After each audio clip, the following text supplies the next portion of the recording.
আমাদের হাওর পাড়ের মানুষ এই ফসলটা মানে এই যে হাওরের যে আমার মানে এখন যে ফসলটা এই ফসলের জন্য অপেক্ষা করে যে এই ফসলটা যদি তারা সুন্দরভাবে ঘরে তুলতে পারে তাহলে কৃষকের মুখে হাসি থাকে।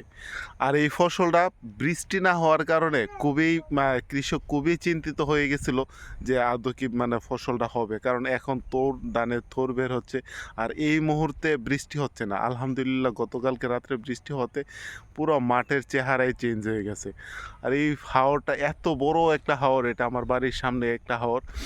তো এইখানে হিউজ পরিমাণ ধান হয় এবং এই ধানটার মধ্যে মানে কৃষকের সবচেয়ে মানে মজার বিষয় হচ্ছে কি এইখানে খরচ হয় কম, উৎপাদন হয় বেশি।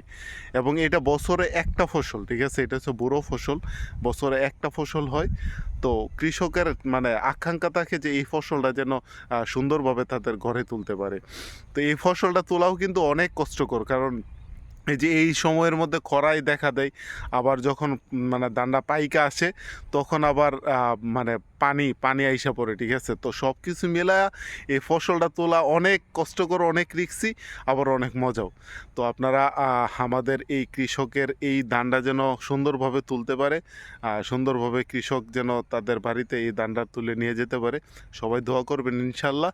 দেখেন হাওরটা কিন্তু বিশাল বড় একটা হাওর, খুবই ভালো লাগে।